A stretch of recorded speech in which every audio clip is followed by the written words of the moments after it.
ফালতু মিক্স করো না, আমি খাবো না। খেতে তো আপনাকে হবে। ধরেন, করলা আপনার ফেভারিট না? মেরে দেন। ডাক্তার বলেছে করলার জুস দুবেলা খেতে পারলে খুব তাড়াতাড়ি পেট ভালো হয়ে যাবে। বুঝতে পারছো না, এততে তো খাওয়া যায়। তুমি খেয়ে দেখো। আমি খালে খাবেন তো? খাবো। কি তো না? কই না তো, ভালোই তো লাগলো। আমি কিন্তু আর খাবো না। ঠিকই তো, একটু হতে তো নাই। এই একটা কথা বলবো আপনাকে। হ্যাঁ বল। হ্যাঁ, তোমার আবার কি হলো? আচ্ছা আকাশ, তুমি আমাকে ভালোবাসো? কি পাগলের মতো কথা, হে আবার নতুন করে বলা কি আছে? বলো না, তুমি আমাকে কতটা ভালোবাসো। আর তোমার প্রতি আমার ভালোবাসা যতটা আছে তা এক জীবন শেষ হবার না। আচ্ছা, তুমি যদি কোনোদিন জানতে পারো তুমি যাকে ভালোবাসো সেই মানুষটা আমি না, তারপরেও কি তুমি আমাকে এভাবে ভালোবাসবে? এটা আবার কেমন প্রশ্ন? আমি শুধু তোমাকে ভালোবাসি, শুধু তোমাকে। প্রিয়াকে আপনার কেমন লাগে? কোন প্রিয়ার কথা বলছো তুমি? তুমি তো প্রিয়া। হ্যাঁ, আমি বলতে যাচ্ছি মানে আপনার সাথীকে বেশি ভালো লাগে না আমাকে? তুমি সত্যিই পাগল, আমার শুধু তোমাকে ভালো লাগে। ওর আবার কি হলো? তোর রাজের সাথে ব্রেকআপ হয়ে গেছে?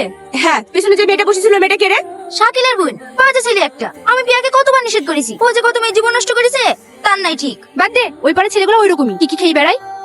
কি রে, লাগাতে লেগেছি?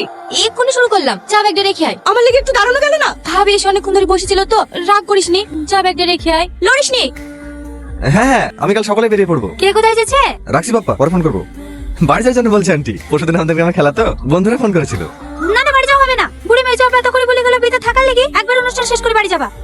আসলে আন্টি 4-5 দিন হয়ে গেল আসা, গ্রামে খেলা তো, বন্ধুরা খুব জোর করছে। যত জোর করুক, কালকে বিয়ার কালকে বাড়ি যাবা।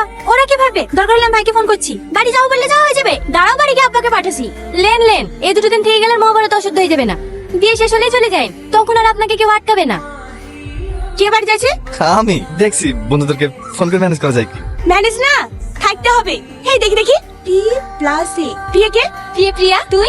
আর এতে আছে, পরে বলবো। কি রে, মেহেদি লাগাবি নি? না। তোর আবার কি হলো? প্রিয়া প্রিয়া, খাওয়া দাওয়া করে অন্য বাড়ি চলে যাবি নি? ডান্স করবো। মেজি আবার বক্স লিস্টে দিছে। প্রিয়া, আন্টি থুবড়ি দিতে ডাকছে। আকাশ, হোয়াট এ সারপ্রাইজ! তুই এখানে? আমি তো এখানে বেড়াতে এসেছি, তুই এখানে কিভাবে? এটা আমার বড় বোন। ভালো আছেন? হ্যাঁ, তোরা দুজন দুজনকে আগে থেকে চিনিস? হ্যাঁ, কলকাতা একই কলেজে পড়তাম। আকাশ, হ্যাঁ আঙ্কেল। এখানে আসো, তোমাকে দেখবো বলছে। খুব ভালো ছেলে, পড়াশোনাতেও ভালো, আমাকে অনেক হেল্প করেছে। কলেজে ওর কোনো গার্লফ্রেন্ড ছিল না। বাবা ওদিকে অনেক সেনসিটিভ, ছোটবেলা থেকে নাকি ওর বিয়ে ঠিক হয়ে আছে। কেউ প্রপোজ করলেই বলতো আমি ম্যারিড। এই নিয়ে আমরা ওকে খুব রাগাতাম।